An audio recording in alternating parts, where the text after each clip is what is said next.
She spent most of her life silently carrying the pain connected to her daughter, and the burden of secrecy and personal guilt eventually caused a serious decline in Thehin's mental health.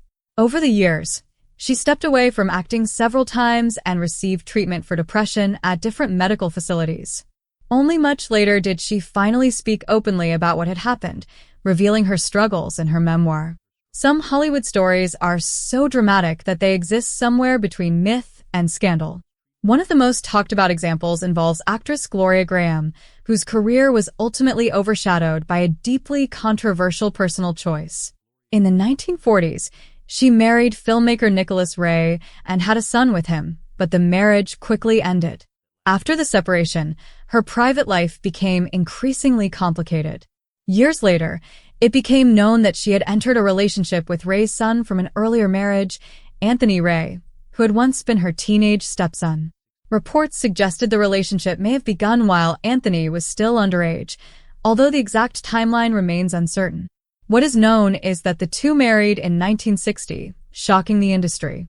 The idea that she married someone she had helped raise turned her from a respected actress into a frequent target of sensational headlines. As a result, her professional opportunities declined and many in the industry distanced themselves. Although she and Anthony remained married for more than 10 years and had children together, the controversy followed her for the rest of her life. Those close to her, however, described her as strong-willed, independent, and unwilling to conform. Her life, though complicated and often criticized, reflected a deeply human story that also added emotional depth to her performances, even as public judgment damaged her career. At the height of his popularity, Charlie Chaplin was widely regarded as a creative genius who transformed cinema. Off-screen, however, his personal life became increasingly difficult to control, even for powerful publicists. One of the most troubling chapters involved a marriage that produced lasting emotional harm. In 1924, when he was 35, Chaplin married 16-year-old actress Leda Gray. Their relationship had begun secretly, and when Gray became pregnant, Chaplin rushed into marriage to avoid legal consequences and protect his public reputation. The union was tense from the beginning and soon descended into public accusations and hostility. Court records and Gray's later statements describe a relationship marked by emotional distress. She portrayed Chaplin as unstable and controlling, alternating between kindness and cruelty. She also claimed that, under pressure from Chaplin and studio representatives, she was encouraged to quietly terminate a second pregnancy. Their divorce became one of the most publicized legal battles in Hollywood, exposing intimate details to the press. Although Chaplin eventually rebuilt his career, the scandal permanently affected his image. Gray later spoke openly about the emotional damage she suffered, using her story to highlight the unequal power dynamics that existed behind Hollywood's glamorous facade. Behind the strong and independent characters she portrayed on screen, Davis faced intense pressure within the studio system. While she rose rapidly at Warner Brothers and was recognized as a major talent, she was also expected to protect a carefully crafted image of ambition, availability, and glamour. Romantic relationships, personal goals, and family plans were tightly controlled or discouraged. Biographers and industry insiders have long claimed that she may have been urged more than once to end pregnancies, so her career would not be interrupted. The concern was that motherhood could delay productions, weaken her public appeal, or damage the fantasy promoted by the studios. Davis herself never publicly confirmed these claims, yet similar stories surrounding other actresses, such as Joan Crawford and Jean Harlow, reinforced the belief that studios frequently interfered in women's private lives. For Davis, professional success may have come with emotional sacrifices that she never openly discussed, but that were reflected in the intensity of her later performances. Jean Harlow, celebrated as the original blonde bombshell of the 1930s, became a powerful box office figure at a very young age. While audiences saw confidence and glamour, her private life was tightly managed by studio executives who treated her as a commercial asset. One particularly painful episode involved her relationship with actor William Powell. When she planned to marry him, reports claimed that she became pregnant. The marriage was halted, and insiders alleged that the studio intervened, arguing that it was the wrong moment for her career. According to long-standing accounts, she underwent a medical procedure presented publicly as a minor illness and hospitalization. The story was never officially acknowledged, and Harlow herself never addressed it. Nevertheless, biographies and behind-the-scenes reports continue to cite this case as an example of how studios controlled and reshaped the personal lives of their stars. For Merle Oberon, maintaining a successful career meant hiding her true background. Audiences saw an elegant and mysterious leading lady, but privately, she concealed her mixed Anglo-Indian heritage. Born in Bombay in 1911, she was the child of a very young Indian mother. Yet to avoid scandal and racial discrimination, she was raised under the pretense that her biological mother was her servant and that her grandmother was actually her mother.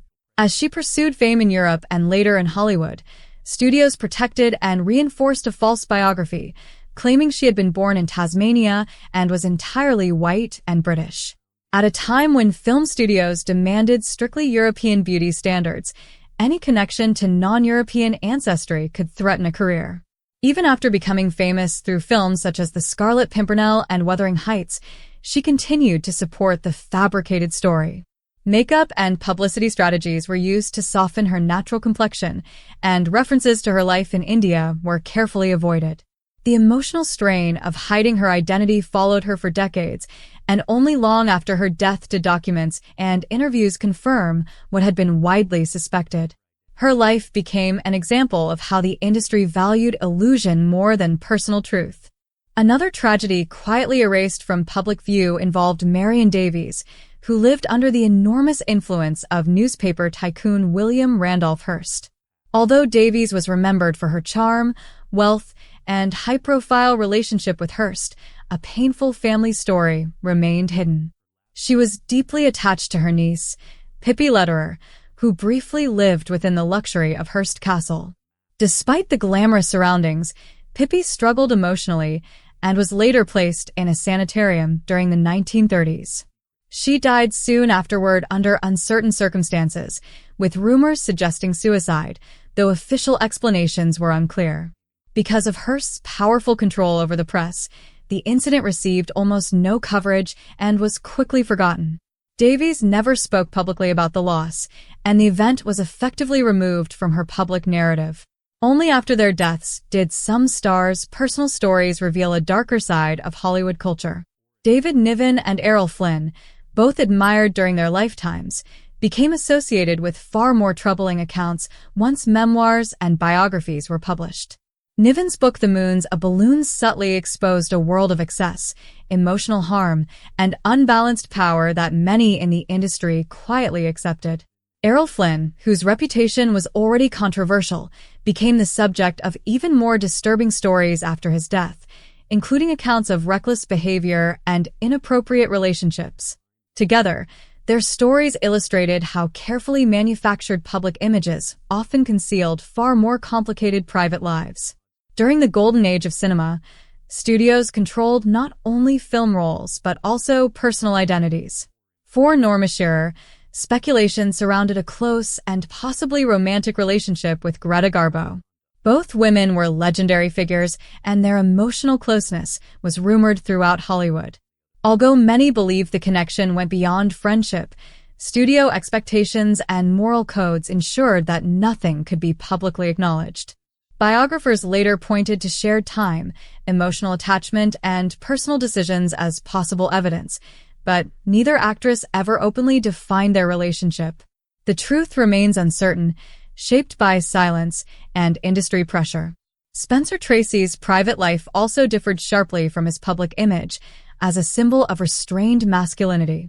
For many years, he maintained a deeply emotional and devoted relationship with Katharine Hepburn. Despite this bond, Tracy remained legally married to his wife Louise and never pursued divorce because of his religious beliefs.